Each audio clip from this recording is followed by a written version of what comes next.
Hi everyone, and welcome to another episode of Ancient Warfare Answers with me, Murray. I will be your host today to a question which I hope I can do justice to. I know that there are some people out there who can answer this question better than I, but I will try my best, and I will try and steer you in the right direction to the ask. I haven't even written down who asked this question. Anyway, you of course can ask us a question too. You can send us a telegram, make a phone call, send us a text message, Facebook message, however you like. Send us an email. You can back us on Patreon. There's 3 levels of backer. There is Legionary, Optio, and Centurion. Centurion gets a print copy of the magazine for your level of patronage. Optio gets a digital copy, and a Legionary is just like the Legionary. He is the standard warrior of the Ancient Warfare podcast. Anyway, I will attempt to answer this question. Is there today, or has there been anyone trying to conduct larger scale experimental archaeology to try and answer some of the common questions about certain infantry tactics tropes, such as the othismos and open versus closed order legions? As a rugby player, I have my own opinions on what would likely work and or be expedient, but I genuinely believe that if someone were to show up to a club with some replica hop-on shields, long broom handles, and some money for behind the bar, they would find a large number of willing participants. You are probably right, and indeed there have been some larger scale experiments done, most recently 2022 with the 2500th anniversary of the Battle of Plataea. I know that several scholars there, Christian Cameron, Paul Bardunius, and I apologize if I've missed someone out, who's been conducting those experiments, and I know that they're going to publish their findings. I think one of the big issues with that, and interesting, of course, that you mentioned that you're a rugby player in asking this question, and that is that the debate around hoplite warfare, to start with, has been framed for a long time about orthodoxy and heresy, heterodoxy and orthodoxy. And the orthodox view, the giant push, which literally likened hoplite warfare to a giant rugby scrum, has been problematic, and is problematic for how you fight, because obviously when you're fighting in a rugby scrum-esque way, you are pushing and pushing only. There is no spear play, sword play, or any other kinds of combat. And even though the source material does indeed talk about othismos, there is clearly also weapon play at work in this. And if you're pushing, and purely pushing, or mainly pushing, how on earth does that come into being? And at the same time, we get talk, of the deep phalanx of Leuctra, for instance, or the deeper phalanx of Alexander the Great, 16 men deep, having an effect on pushing through enemies. And yet, if you're all carrying spears, there comes a point where the depth is actually pointless. There's additional depth, doesn't give you any added impetus in battle. And yet somehow the ancients seem to suggest that it does, and we still don't understand how that works. And I think the problem is that a lot of modern scholars come up with theoretical models of why they think it does or doesn't work, and that's not really the same. And so, as you say, and you point out, that an experimental archaeological model may be able to help us. I think the issue there, and again, I ask that experimental archaeologists forgive me. It's not the same. Your life is not in danger.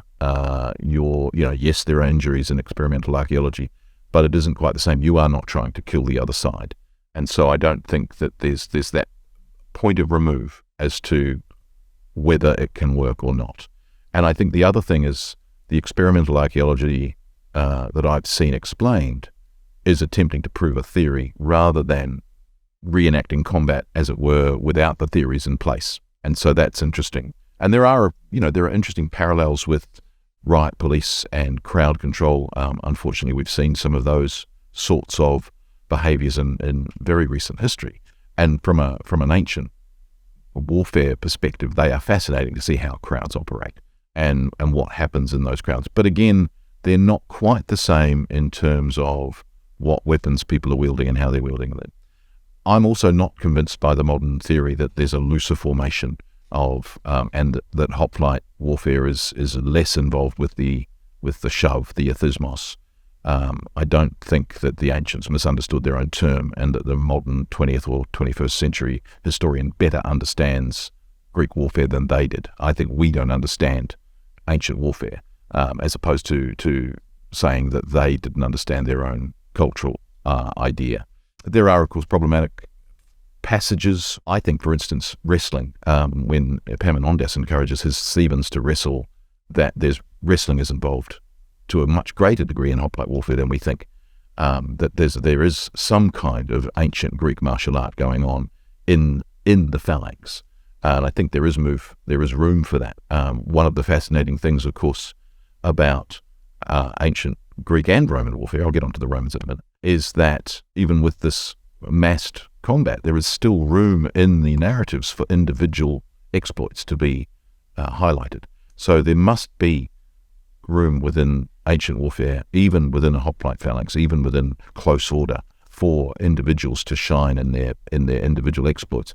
Again, interestingly, when someone comes out of the line and is recklessly endangering themselves, that's not something that is regarded as something to be applauded, and we do have evidence of that, especially at the Battle of Plataea, for instance. Now, your question also asks about whether there's some maneuvers of Roman warfare in the same regard. I don't know of any that are trying to do the same kinds of experiments with Roman warfare, but then there's less controversy about Roman warfare, although there are still controversies about Roman warfare.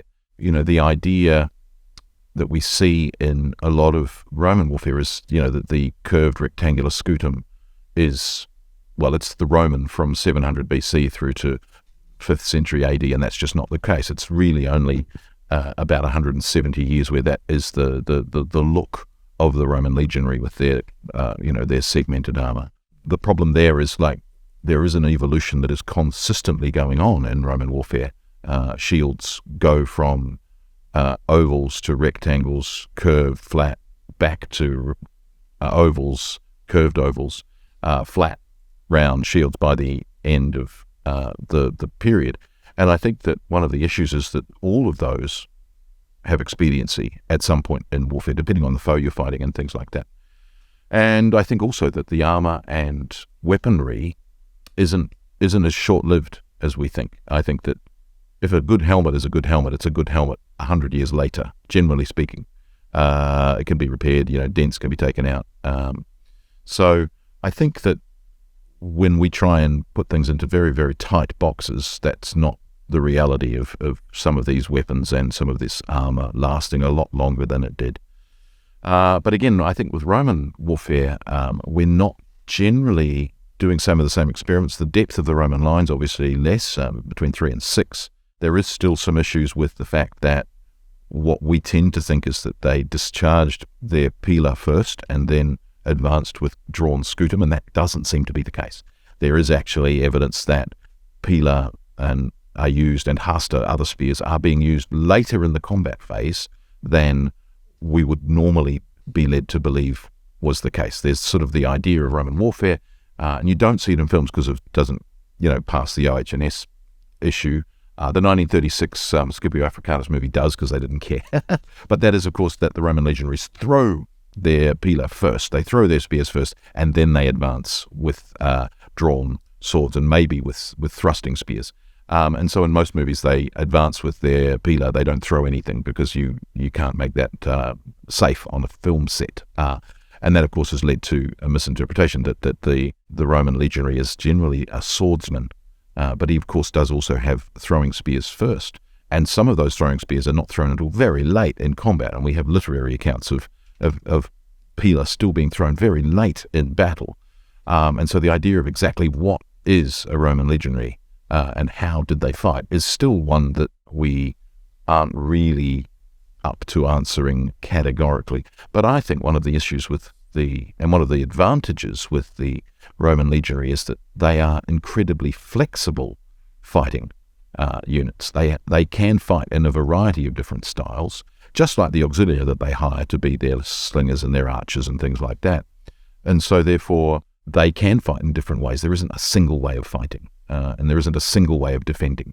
And I think that we've become very fixated on locking down what happened when. as opposed to what happened in what circumstances. And one of the things you find in the history of Roman warfare is the reiteration of old tactics at different points in time, whether it be against the Parthians or whether it be against the Huns or other types of troops. So it's a flexible body of knowledge, and it can be reused at various points in time. So I hope that's done something to answer your question. There certainly is room for that kind of experiment still to be held and to try and work out a model of what may have happened. It won't be definitive, but it can certainly be a working model. So I hope that helps. Anyway, we will talk again soon on the next Ancient Warfare Answers. Thank you. Bye.